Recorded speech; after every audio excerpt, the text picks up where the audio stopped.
The City of St. Paul continues to respond to a digital security incident, as we shared with you a couple of days ago, that still involves a number of our city networks being taken down and offline. As a reminder, those networks have been taken down not by some invasive activity, but by the proactive actions of our own city cybersecurity staff, who took quick action over the course of the weekend to protect city systems, to segment city systems, to be able to ensure kind of our continuity.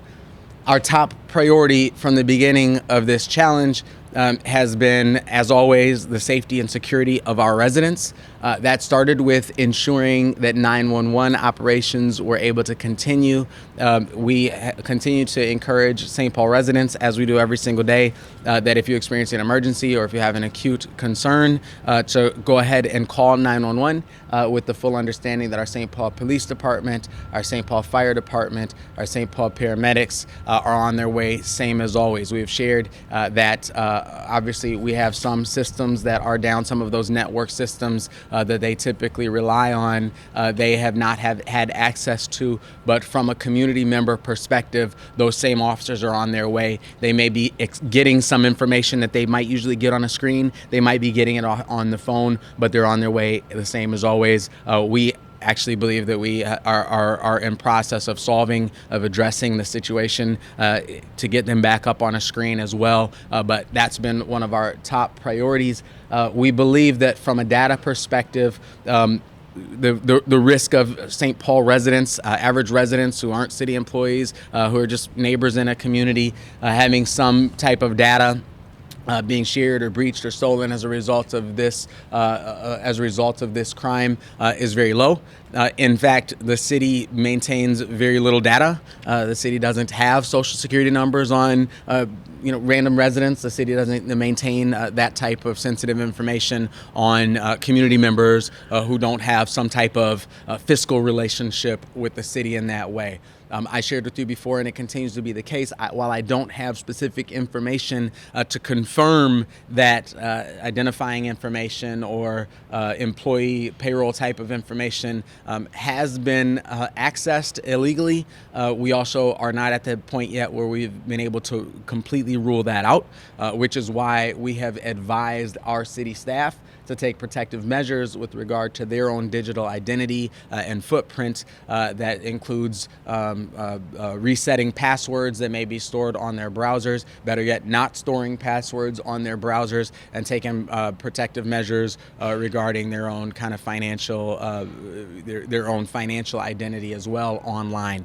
In fact, those are good. That's good advice for all of us to take, whether you're a city employee, a city resident, or just somebody watching this on television, or maybe even holding a camera today, to take this as a good reminder to go reset your passwords, to go make sure that you're, doing the best and paying attention to those reminders that I know you've gotten on your phone to say, hey, reset this password or reset that password. It's a good reminder for all of us. We are acutely reminding our city employees that it's a good time to take those precautions right now. Again, as a precautionary measure, we do not have any specific information to tell us that employee data has been stolen. But like I said, out of an abundance of caution, because we cannot rule it out, that's advice that we are providing. The continuity of city operations has been a goal. Again, actually, in some cases, we have prioritized continuity of city operations over getting our networks back up as fast as possible. For example, like I just mentioned, our 911 systems have to be operational. That's why we focused heavily on them. Another such activity is payroll. We have payroll coming up next week, and one thing that exercise is critical to every city service that we provide, ensuring that we maintain the capacity to compensate our employees for their work. Is something that's absolutely critical for our city. That presented a challenge because some of the systems that we use to track time and to process payments are hosted on those local networks that we have taken down as a precautionary measure. Our team has worked very hard. I have found myself using a new word this week, and that's manualization. Our team has worked very hard to, in real time, manualize processes that we are all used to happening automatically. Our team has worked very hard to come up with ways to use paper, to use spreadsheets, to use kind of manual processes to both track the times that our employees are working and to move that into our payroll system. So we are confident we were able to communicate to our employees citywide, as well as to our bargaining units that represent them yesterday, that our team did work very hard to ensure that we are able to keep our promises to our employees in the form of keeping payroll running on time. That's critical. That's another example of a moment in which operational continuity solution actually took a higher priority than racing to get our network systems back online. We spent the last couple of days doing things like just trying to get phones back up. Our phones operate, I think I told you the other day when we talked at our previous briefing, that many of our phones operate through a voice over internet phone system that was impacted as a part of the outages that we experienced earlier this week. Proud to have worked through our Public Works Department and through members of our communications team in the mayor's office who worked hard to get some of those phone lines back up and running so that residents who need to call about a permit application, residents who need to call our HERO department or call our mayor's office or call our Department of Safety inspections or to be able to get those highest volume phone numbers back up and running.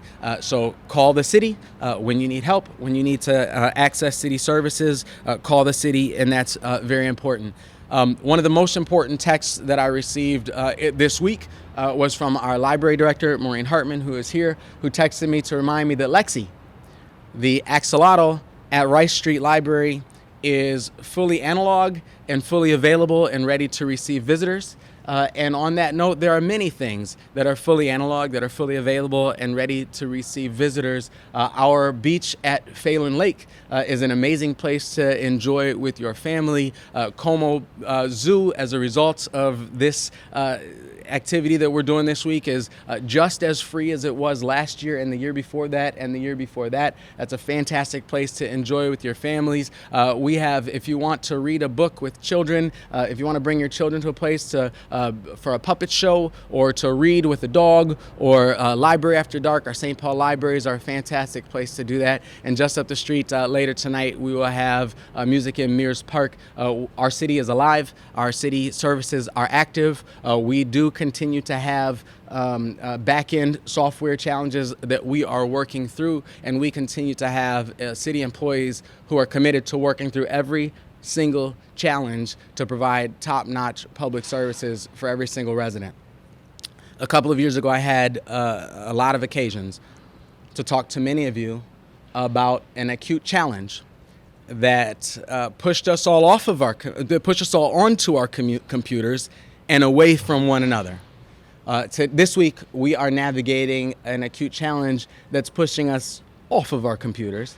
And that's an opportunity, that creates an opportunity for us to reconnect with one another, to get out to the zoo, to get out to the lake, to get out to the pool. And my challenge for all of our city residents, for everyone who lives in, loves to live, work, and play in this community, is to get out, to enjoy this community, and to take advantage of the maybe 4 days of sun that we have left in Minnesota, and all of the hard work that our city employees are doing to ensure that city services remain, that the continuity of city services remain, that St. Paul continues to remain a fantastic place to live, work, operate a business, play, or enjoy some great music outdoors just down the street. Thank you very much.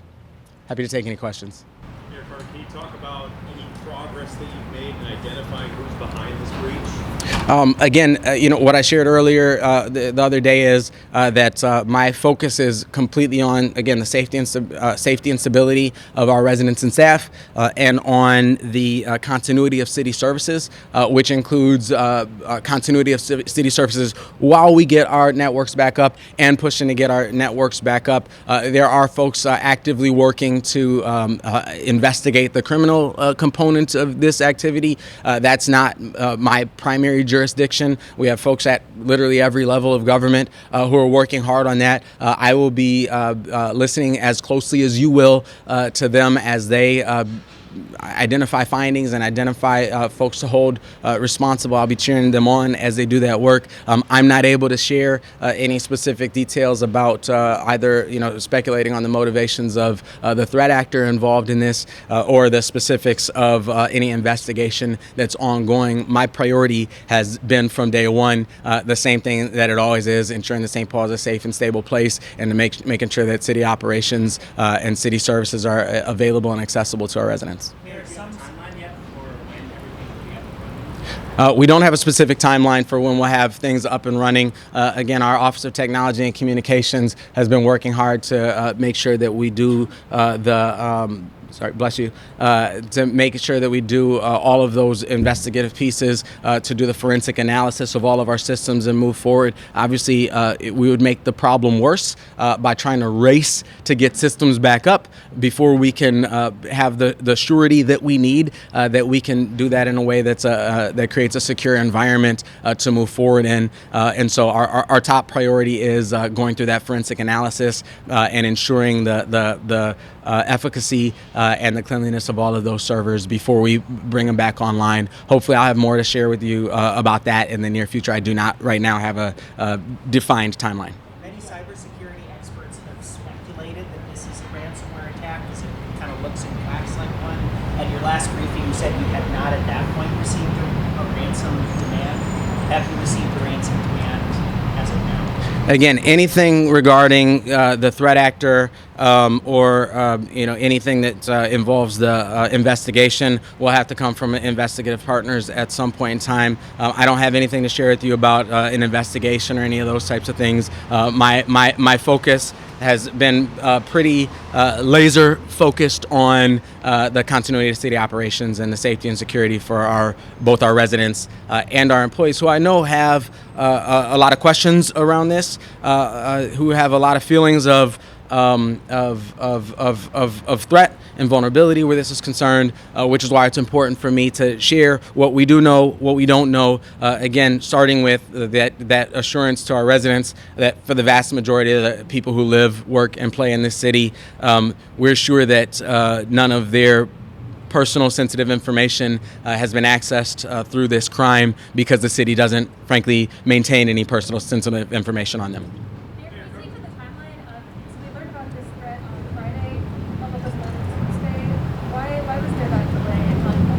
It's a great question. The question is why, if the city learned about the activity, and I say what we learned about early Friday morning is what our network staff would characterize as suspicious activity that merited investigation. We launched that into that investigative work.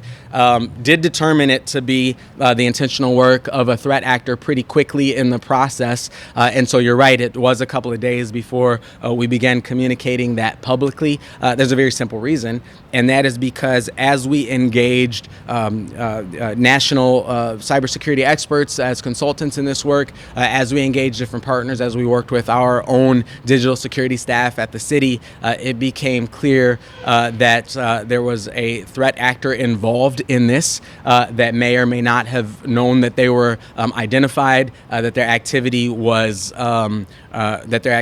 recognized in our systems, and that our city was racing to put up protective measures. We did not want to publicly communicate before we got a chance to take advantage of that opportunity. We didn't want to publicly communicate in a way that could have made the incident that we're responding to more acute by virtue of the public communications. I can only assume that the threat actor is listening to every word that we say, and we didn't want the public. We wanted to publicly communicate as soon as we could when we were under a space that we could reasonably believe that we had set up the defenses that we wanted to set up to put ourselves in that position. The thing that made us rush to communicate when we did was the realization that there was a possibility of city employee information having been accessed. At the point where that became something that I couldn't rule out, it felt imperative to say that out loud to our city employees as soon as possible, which is why we communicated when we did.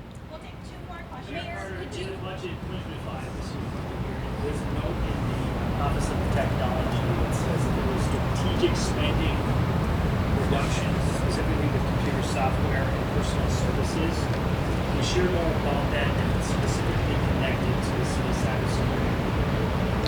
Sure. I'd have to get you specifics of what that specific note may have been related to.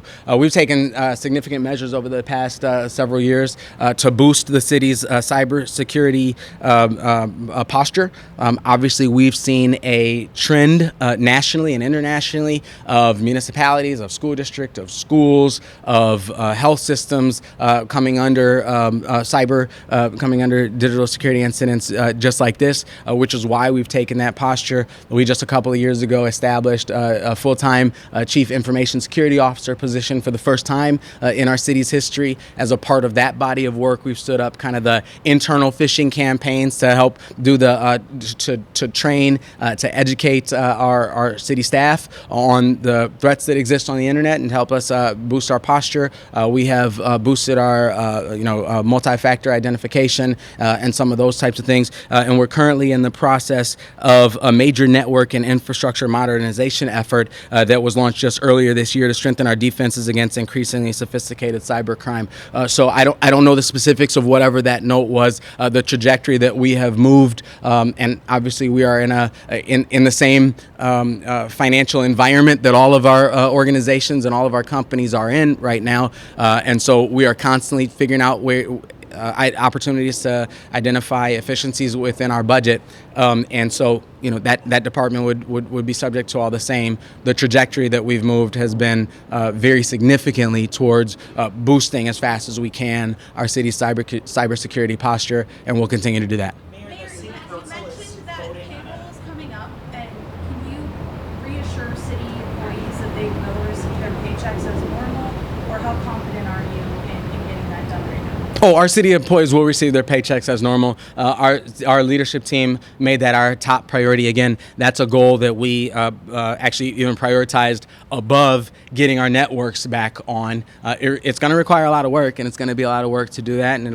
it'll feel different than we did the last pay cycle. But we'll absolutely get paychecks out to our city employees this week. Failing to do that would not be acceptable. Can you clarify what the state of emergency vote is for? What do you need this state of emergency to continue for, longer than just sort of this initial period of confusion? What is necessary to continue doing? Yeah, we have a number of contracting processes, procurement procedures, and things like that that take time to work through. That require multiple bids and kind of different things like that, and aren't always necessarily to move forward, capable of moving forward at the speed of an emergency. And so what a declaration of emergency does is it gives our team the flexibility and the leeway to access resources when and where they need it, so that we can be flexible and entrepreneurial, so that we can possess the capacity as a city government institution to be able to move at a speed that this fluid environment that we're in right now requires. This is an incredibly fluid environment. We have had moments where we've felt like, okay, there's less activity even over the weekend, and moments where we see, all of a sudden there's more activity happening. And so being able to react in real time, to be able to respond in real time, to be able to pull down resources in real time, to be able to engage a consultant or a contractor in real time, as we have an enormous universe of cybersecurity needs that require different types of expertise from one moment to the next. The emergency declaration gives us the capacity to tap into those resources, to be entrepreneurial in real time in a way that this situation absolutely demands. Obviously, if we have a need to bring on a cybersecurity expert, and our city ordinance requires us to get 3 bids and to have a open bidding process for a certain number of days, those types of things. By the time we get that resource on board, we probably wouldn't need it anymore.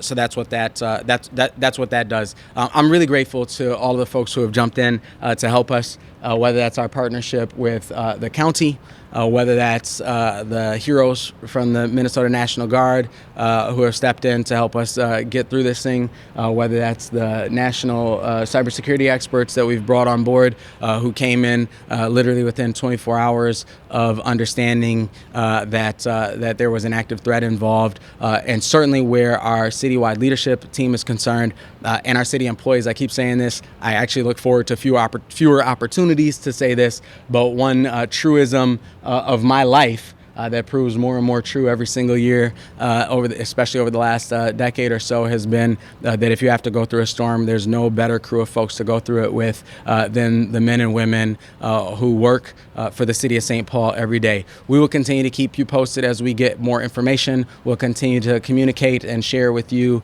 what we know, what we don't know, what we're working on, and what we're trying to do next as we continue to go through this ordeal. And I appreciate all your coverage. Thank you very much.